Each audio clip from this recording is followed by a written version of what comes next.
Buenos días.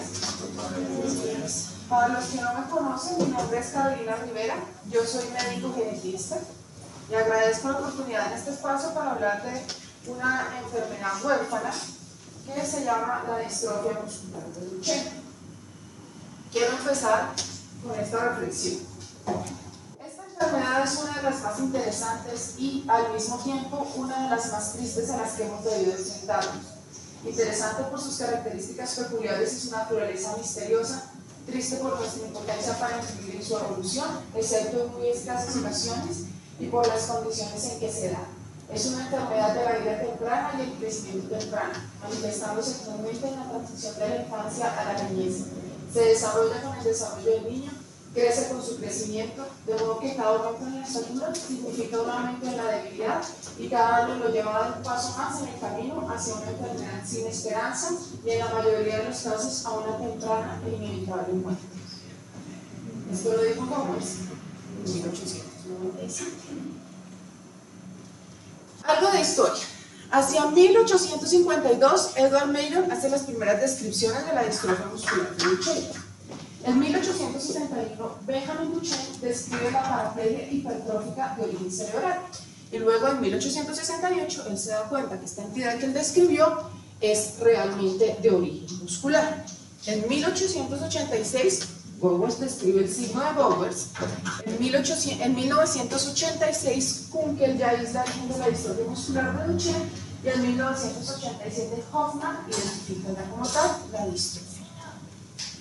Las manifestaciones clínicas todas las conocemos. Tienen un retardo en el desarrollo psicomotor, empiezan a tener quejas frecuentes y los niños casi siempre no aprenden a correr.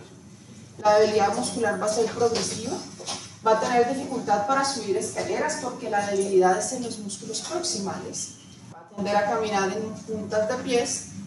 Un signo característico es la pseudohipertrofia de gemelos. Los niños se ven como musculosos en la parte de los gemelos, pero realmente el músculo aquí ha sido reemplazado por tejido fibroso y grasa, por eso lo llamamos pseudohipertrofia de gemelos. El signo de Bowers, ustedes lo conocen, si sentamos al niño en el piso, él no es capaz de levantarse por sí mismo, sino que intenta como trepar por él. La pérdida de la habilidad para caminar, contracturas y escoliosis, adelgazamiento muscular, luego quedan postrados en cama y la muerte llega con una neumonía hipostática o complicaciones cardíacas. ¿Pero qué son las distrofinopatías? Porque este grupo de enfermedades es que pertenece al Duchenne. Entonces, la distrofina se va a expresar en todos los músculos en la cara citoplásmica del sarcolemma y nos va a anclar el citoesqueleto, ¿sí?, a la membrana extracelular y al complejo de distrofinas sarcotricanos, lo que se localiza acá en el sarcolemma. La ausencia de la distrofina, ¿sí?, nos va a llevar a una fragilidad sarcolémica, a una debilidad muscular y a una necrosis. O sea, podemos decir que la distrofina nos estabiliza la sarcómera. Las distrofinopatías son la forma más frecuente de distrofia muscular. Las distrofias musculares incluyen más de 30 enfermedades hereditarias que tienen características genéticas y clínicas bastante particulares para cada entidad y que nos muestra un daño muscular progresivo que nos va a llevar finalmente a una debilidad muscular y una actividad física disminuida. Las distrofinopatías cuentan al 50% de todas las distrofias musculares. Como la proteína que está afectada es la distrofina, por eso las conocemos como distrofinopatías. Pero, a pesar de que se han descrito como entidades separadas, se considera que las distrofinopatías corresponden a un espectro de enfermedades musculares, donde tenemos un fenotipo leve y un fenotipo severo. La distrofia muscular hace parte de las enfermedades raras por su poca frecuencia y, como ya lo mencioné, van a ser progresiva su debilidad y esto va a llevar a un declive en el funcionamiento físico. Esto va a llevar finalmente a una muerte prematura. Si miramos cómo es el espectro de los síntomas, vamos a tener en la más leve una hipercecademia asintomática. Son personas que si les tomamos una muestra de CPK va a estar elevada, pero no va a tener síntomas musculares. Y acá también podemos encontrar a las mujeres portadoras asintomáticas. En el siguiente, en severidad, vamos a tener a las mujeres sintomáticas, que van a tener un cuadro muy similar, pero más que todo es debilidad muscular, y calambres musculares con mioglobina. Si seguimos, ya encontramos la cardiopatía dilatada asociada al gen DMD. ¿Sí? La distrofia muscular de Becker, que es una forma severa una forma leve de la distrofia muscular. Y acá, en el espectro más severo, tenemos la distrofia muscular de Duchenne. Tenemos también algunas distrofinopatías intermedias, donde tenemos unos síntomas no tan severos. ¿Cómo se hereda la distrofia muscular de Duchenne? Ya sabemos que es causado por daños o mutaciones en el gen de la distrofina, pero es una enfermedad con un modo de herencia ligado a X recesivo. ¿Eso qué quiere decir? Todo empieza con una madre portadora que clásicamente es asintomática. Ella tiene 2 cromosomas X. Cuando ella hace la segregación de cromosomas, vamos a tener que ella puede repartir o el que está afectado, o que tiene la mutación, pues, y el que está sano. Si separamos el riesgo de recurrencia por géneros, vamos a tener que en los hombres podemos tener un 50% afectados, un 50% sanos. Recuerden que del papá siempre hereda el Y. Para las mujeres vamos a tener un 50%, podemos decirlo que completamente sanas, no portan la mutación, y el otro 50% va a aportar la mutación. O sea, el riesgo de recurrencia en términos generales va a ser de 50% de varones afectados. Las mujeres portadoras en su mayoría son asintomáticas, pero se han descrito mujeres afectadas, ¿sí? Y que pueden manifestar incluso una forma muy leve de la enfermedad. La distrofia muscular de Duchenne afecta principalmente a los varones, ¿sí? Las mujeres portadoras pueden mostrar algunos síntomas. Su incidencia está calculada entre 1 por cada 3.600 a 1 por cada 6.000 recién nacidos varones, porque afecta a los hombres.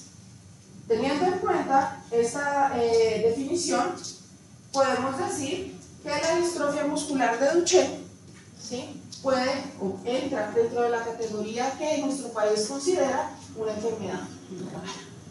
Recuerden que para nuestro país una enfermedad rara debe tener una prevalencia de 1 por cada 5.000. Estos son los daños genéticos más frecuentes. En el 68% vamos a tener de lesiones, ¿sí?, que pueden ser pequeñas lesiones o grandes lesiones. También tenemos el 11% de duplicaciones también grandes, igual que las de lesiones, y el otro porcentaje, el 20%, vamos a tener pequeñas mutaciones, como mutaciones puntuales o pequeñas lesiones, y dentro de este porcentaje, aproximadamente al 10 al 15%, vamos a tener mutaciones nonsense, mutaciones sin sentido, que recuerden que son las que nos llevan a proteínas truncadas por clones de parada prematura. Tengan esto en mente, más adelante vamos a ver por qué. En cuanto a la fisiopatología, sabemos que la distrofina va a estabilizar el sarcoma. Cuando no está adecuada esta proteína, se va a ver un aumento en la lesión muscular y en el daño muscular. Si vemos aquí un tejido normal, ¿sí?, con esta tensión de colágeno tipo 4, vemos una estructura de este tipo. Pero cuando hacemos la misma tensión en una persona con distrofia muscular de Duchenne, vamos a ver un aumento muy marcado en el depósito endomicial de colágeno, y también vamos a tener una variación en el tamaño de las fibrillas, que si ustedes miran acá, estas todas tienen más o menos el mismo tamaño, y acá sí tenemos de todos los tamaños. La fibrosis va a ser un cambio patológico muy prominente en los músculos de los pacientes con distrofia muscular de Duchenne. Esa fibrosis es la que nos va a causar la disfunción muscular y lo que va a llevar a ese fenotipo letal. Esta es una resonancia magnética del muslo de un niño con distrofia muscular de Duchenne. Por resonancia magnética podemos ver los cambios del músculo en las diferentes etapas, ¿sí? A medida que va progresando la enfermedad, el tejido muscular va siendo reemplazado por grasa y tejido fibroso. Como vemos acá, ¿sí? En la línea basal, acá ya vemos una gran destrucción muscular y tenemos un gran porcentaje de fibrosis.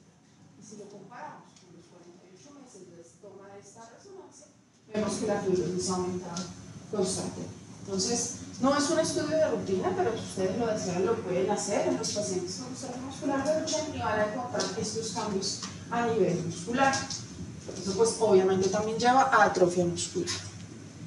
Usualmente toda esta progresión ocurre en los niños de 5 a 12 años. El corazón también puede afectarse, ¿sí?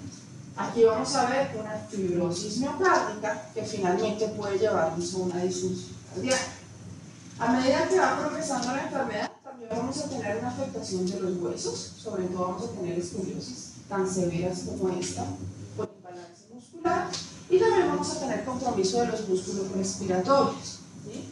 Las complicaciones ortopédicas severas pueden requerir manejo quirúrgico, pero hay que tener cuidado al hacer este manejo porque si ya tenemos compromiso de los músculos respiratorios y el paciente necesita ventilación mecánica, posiblemente ya aceleremos la fase en la cual va a requerir la ventilación vacía. Estas complicaciones cardíacas y respiratorias severas, ¿sí?, son las principales causas de muerte en la distrofia muscular de Duchenne. Ellos van a fallecer por una complicación cardíaca o por una complicación respiratoria.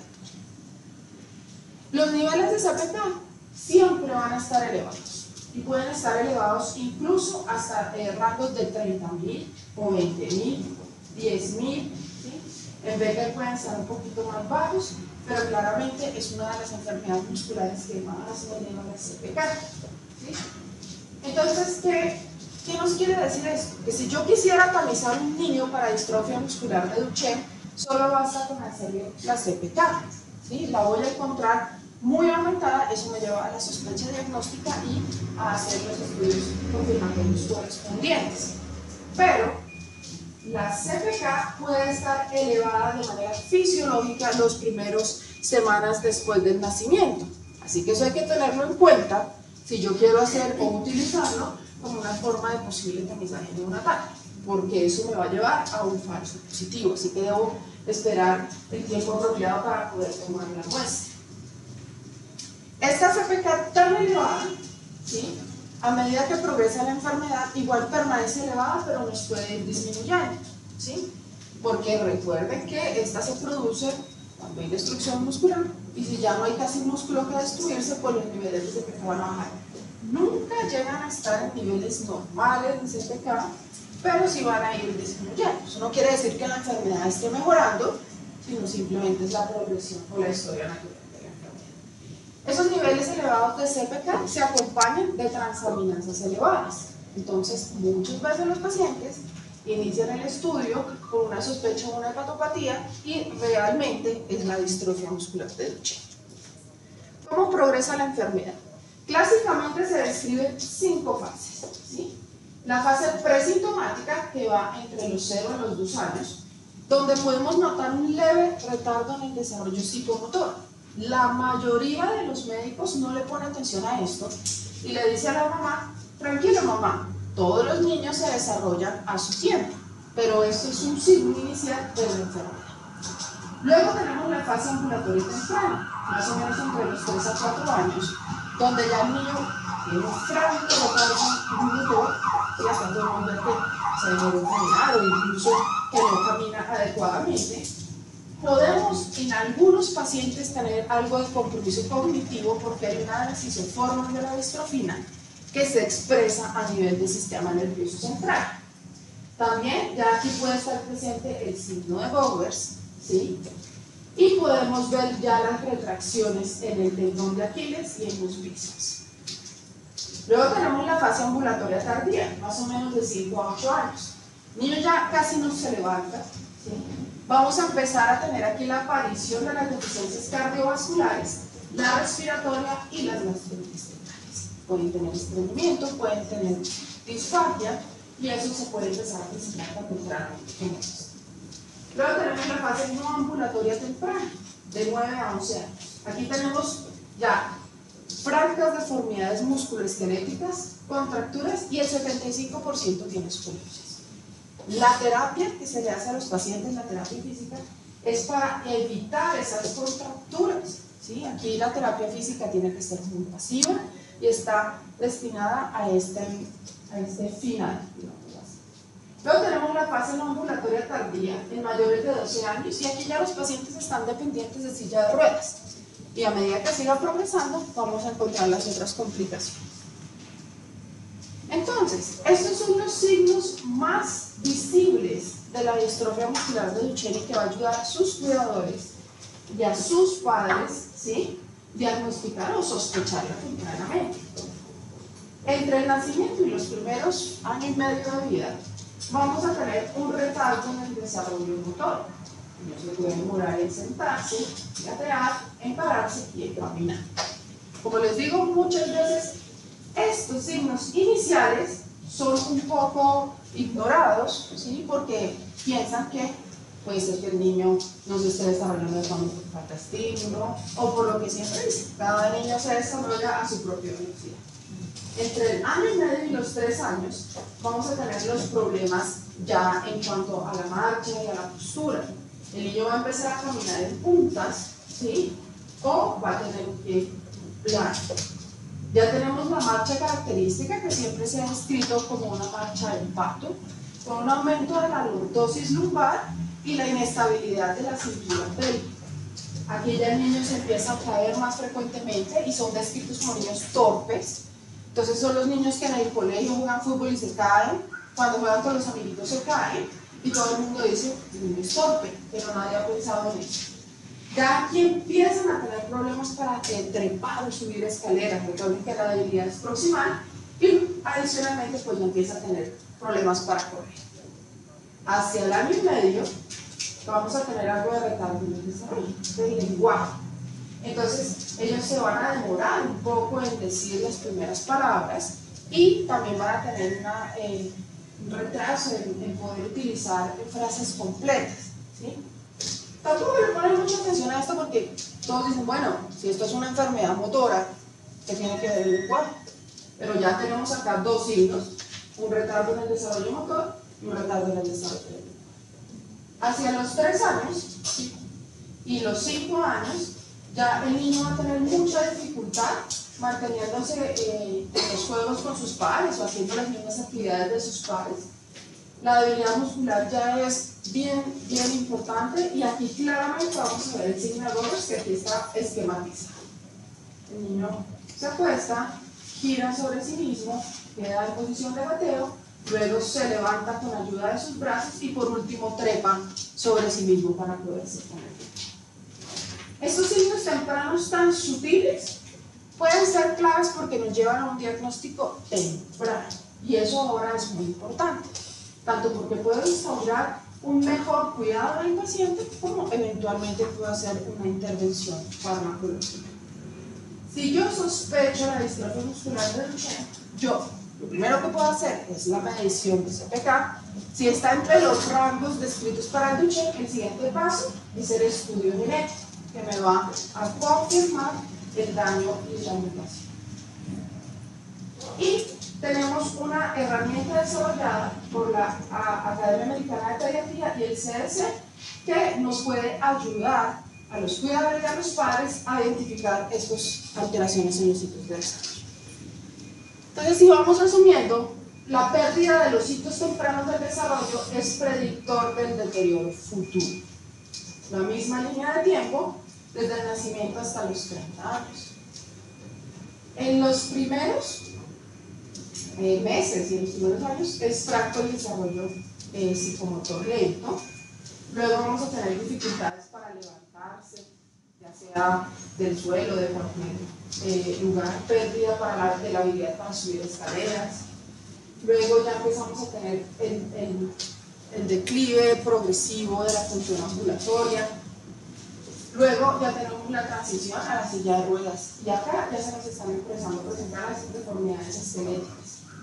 Luego hay un uso más limitado de los brazos o de los miembros superiores. Esto ya le empieza a crear problemas para su ABC, porque entonces el niño no puede vestirse solo. no puede comer solo, no puede peinarse solo, e incluso en este momento ya toca empezar a interrumpir la escolarización porque no puede sostener el lápiz, no puede sostener el cuaderno. Después empezamos a necesitar ventilación en la noche, casi siempre es ventilación invasiva. Luego ya necesitamos la ventilación las 24 horas. Aquí es cuando se inicia la ventilación invasiva y luego queda la muerte. La idea de las intervenciones en el cuidado del paciente es mantener lo más que podamos las habilidades funcionales, ¿sí? Que mantengan la función sobre todo de sus miembros superiores y que la enfermedad se demore en aparecer la limitación en su forma de caminar y todo eso. También debemos tratar de que pueda hacer más actividades, ¿sí?, con los miembros superiores, que eso nos va a llevar un gran impacto en la calidad de vida y obviamente esto pues va a mejorar un poco pues, toda la situación. Es muy importante el tratamiento con corticosteroides, ¿sí?, sobre todo en la adolescencia y hacia la adultez, porque esto nos previene, ¿sí?, que se pierda la función de las extremidades superiores, ¿sí? El corticoide ideal para estos pacientes es el deflazacort, que tiene menos complicaciones óseas, ¿sí? Si no hay deflazacort, pues toca darles prednisona. Pero es importante darle el manejo con corticoides, eso detiene un poco el daño muscular. Si miramos acá, estas son las intervenciones que requieren los pacientes adultos con distrofia muscular de Duchenne. Si ustedes miran hacia los 14 años, ya tienen una cirugía de escoliosis. Hacia los 18 ya tenemos la ventilación no invasiva. A los 19 muchos necesitan gastrostomía. Entre los 19 años y los 19.1 años ya tenemos compromiso cardíaco que requiere medicación e incluso podemos iniciar la ventilación invasiva. Hacia los 19.4 años ya tenemos necesidad de una terapia respiratoria, de algo que nos ayude a manejar el mecanismo de tos. Como ven, la enfermedad progresa relativamente rápido. La principal causa de muerte, como ya lo hemos mencionado, es la falla cardíaca o la falla cardiorrespiratoria. La expectativa de vida con los estándares de cuidado actual es de más o menos 30 a 40 años, pero usualmente los que más sobreviven son las formas leves de la distrofia muscular. ¿Cómo hacemos el diagnóstico? Como lo mencionamos, el diagnóstico usualmente es tardío, porque no sospechamos en las fases iniciales de la enfermedad. El diagnóstico realmente es muy sencillo. Si yo sospecho la enfermedad, mido CPK y las transaminasas. Ya les dije que las transaminasas también van a estar elevadas por toda esta destrucción muscular. Y eso lo puedo hacer desde el nacimiento, si yo considero que puede tener algún riesgo para tener la enfermedad. Hacia los 2 años, como ya tenemos el retardo en el desarrollo psicomotor, acá ya podemos tener alteraciones para hablar, alteraciones en la lectura, alteraciones en sonreírse y alteraciones en toda la parte del intestino y de la vejiga, si es una aparición un poco más tardía, pero miren que igual está entre los 5 años de vida. Hacia los 3 años ya vamos a tener una función muscular anormal, donde tenemos la dificultad para sentarse, para gatear, para pararse y para acá. Entonces, si somos acuciosos, hacia los 2 años y medio van a ver los primeros. Hacia los 3.3 años es la primera evaluación que hace un profesional de la salud. A los 4.6 años es la primera vez que va a un grupo neuromuscular o una persona especializada en enfermedades neuromusculares. A los 4.7 años realizan la primera medición de CPK y a los 4.9 años, ¿sí?, se realiza el diagnóstico. Igual, esto es lento. O sea, el diagnóstico se considera que se realiza 2.5 años después de que aparecen los primeros síntomas. Eso sí, ponemos atención y somos acuciosos en todo el interrogatorio, porque hay muchos pacientes que son diagnosticados después de los 5 años. Ya cuando sospecho la enfermedad, tengo los niveles elevados de CPK y las transaminasas, Lo ideal es encontrar el daño genético, sobre todo cuando ya tenemos posibilidad de intervención farmacológica, pero esas son basadas en el daño genético. Como sabemos que la mayoría de mutaciones son de lesiones, es lo primero que debo buscar, ¿sí? Hay varias técnicas, la que más se utiliza son los MLPAs, ¿sí? Pero también podría ser una investigación genómica comparada o incluso las podría detectar en la secuenciación de siguiente generación, ¿sí? El siguiente porcentaje son las duplicaciones, también las encuentro por el mismo método. Y luego tenemos las mutaciones pequeñas o las mutaciones puntuales en el 25%. ¿Sí? Estas mutaciones pequeñas las puedo encontrar tanto en secuenciación de Sanger como en la secuenciación de siguiente generación. Luego hay un 2% con mutaciones muy complejas, ¿sí? Mutaciones intrónicas, rearreglos importantes que no alcanzo a ver con las técnicas convencionales, ¿sí? Incluso si no encuentro el daño genético, algunos pacientes necesitan análisis de RNA mensajero, o sea, eso sí toca hacerlo sobre tejido para ver qué es lo que está ocurriendo con la proteína. Y también se puede hacer otro análisis de RNA mensajero en una tarjeta específica. ¿Cuáles son las consecuencias funcionales de todo esto? ¿Sí? Puedo tener una mutación dentro del marco de lectura. Eso me da a un fenotipo Becker porque el marco de lectura se sigue teniendo, ¿sí? O sea, yo puedo eventualmente incluso tener una proteína de marco. Luego tenemos las mutaciones fuera del marco de lectura. Cuando está fuera del marco de lectura quiere decir que me corre el marco de lectura y vamos a tener aquí el fenotipo de Duchenne. Estas mutaciones fuera del marco de lectura pueden tener también, o pueden derivar en un codón de parada prematuro que me va a producir una proteína terminal. Tenemos también mutaciones en las que hay una excepción del marco de lectura, ¿sí? O sea, no cumple ni lo primero ni lo segundo, y eso nos da un fenotipo intermedio, ¿sí? Y las otras mutaciones nos podrían llevar a los otros fenotipos que mencionamos al inicio, sobre la CPK elevada, ¿sí? O alguna debilidad muy leve.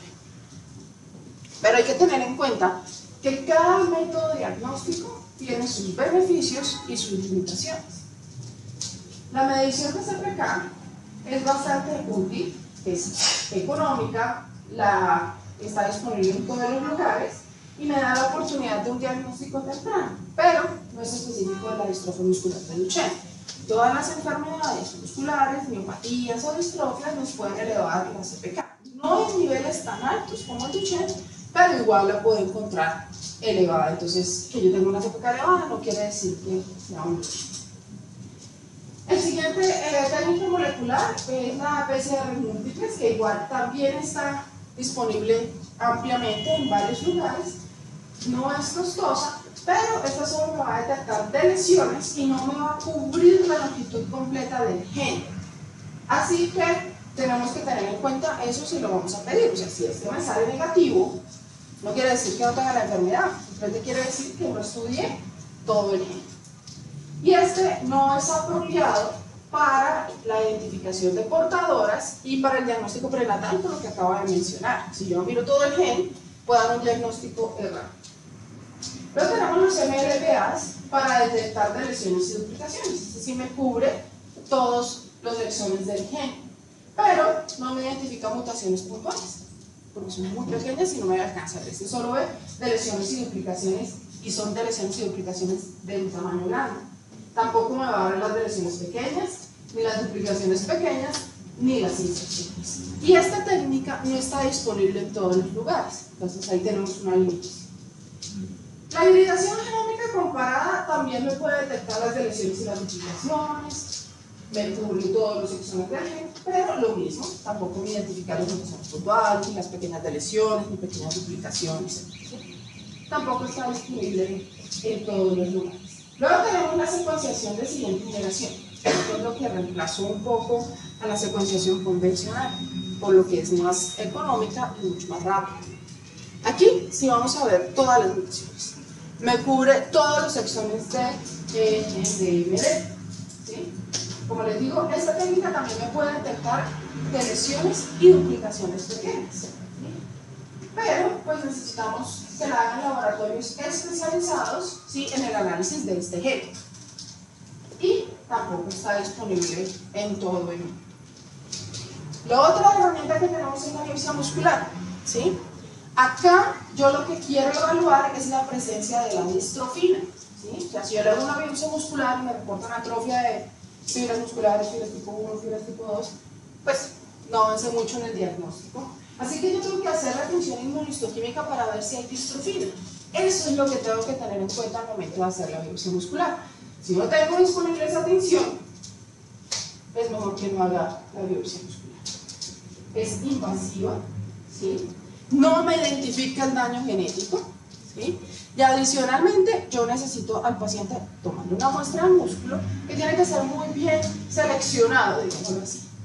No puede ser el músculo más dañado, no puede ser un músculo sano, tiene que estar ahí como un intermedio, y ahí es donde tenemos algunas dificultades porque no siempre se toma de manera adecuada la biopsia.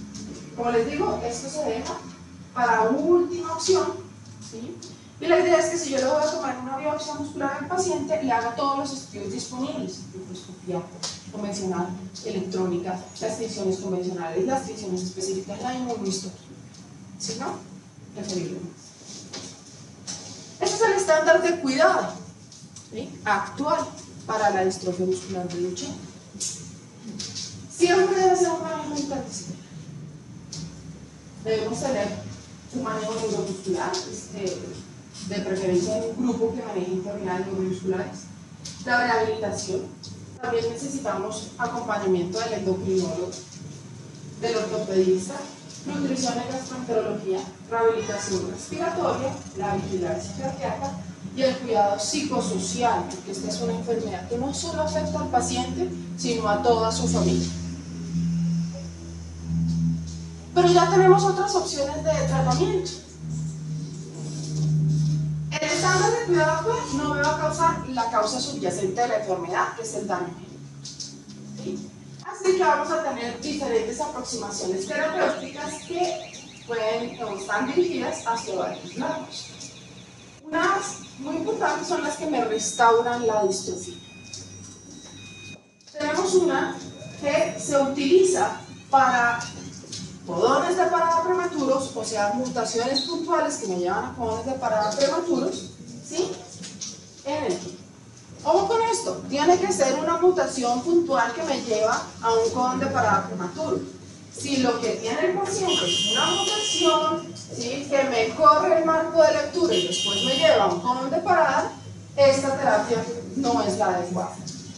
Esta terapia es la que se conoce como evasión del codón de parada prematuro. ¿Esto qué quiere decir?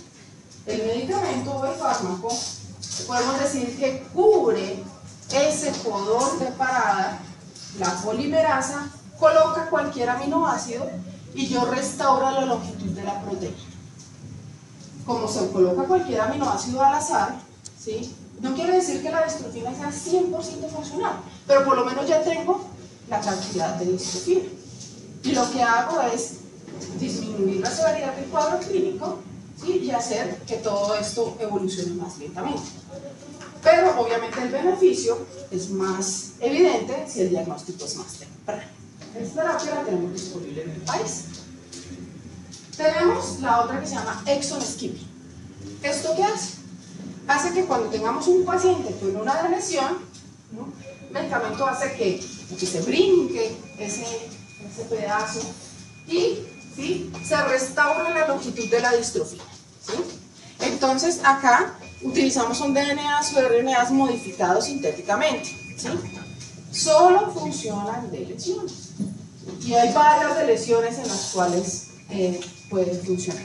Hay una terapia que viene en camino a Colombia, que es la de lesión del exón 51. Es una terapia que hace exon skipping. Hay varias lesiones, como les digo, que son susceptibles de este tratamiento. Entonces lo primero que yo tengo que hacer es ver si el paciente tiene una lesión que me permita darle el tratamiento, porque si no, pues tampoco va a ser útil. Y en lo otro que se está trabajando es en la terapia génica, ya sea viral o no viral. Pero esa terapia génica debe ser introducido el gen directamente dentro de las fibras musculares para restaurar la expresión de la distrofina. Esa pues todo está en estudios. Tenemos otra otras aproximaciones. Hay un fármaco que se llama miostatina, que es un regulador negativo del crecimiento del músculo esquelético, y la inhibición farmacológica de la proteína me va a llevar a un aumento en el tamaño del músculo. Y también tenemos el NF-kappa beta, que es activado en los músculos de los pacientes con distrofia muscular de Duchenne. La inhibición puede disminuir la inflamación y puede favorecer la regeneración muscular. Yo elijo el tratamiento de acuerdo a lo que necesite mi paciente. Estos son los que más se están utilizando. Como les digo, yo tengo que conocer el daño genético. Entonces, para conocer el daño genético tengo que hacer el estudio genético. ¿Sí? Eso que dicen que ya tenemos el diagnóstico, que pues ya no es necesario el estudio molecular, sí es necesario el estudio molecular. Es la forma de yo ofrecerle al paciente una terapia. Adicionalmente, si yo conozco el daño genético, puedo identificar a las portadoras en la familia. Antes se realizaba con mediciones de CPK, y a las mujeres que tenían una CPK un poco alta, le decían que era portadora. Pero eso es algo muy poco específico, ¿sí? Porque la CPK se eleva en muchas situaciones. Así que ahora la forma de identificar las portadoras es con los estudios genéticos. Yo identifico la mutación familiar y la busco en las diferentes mujeres que podrían estar en riesgo. ¿Sí? Recuerden que la mutación familiar siempre es la que debo buscar cuando ya tengo pues todo el diagnóstico de la familia. Estas son las aproximaciones terapéuticas actuales, como les digo. Hay otras que están en desarrollo. Y pues eso era lo que les traía para hoy. ¿Tienen alguna pregunta?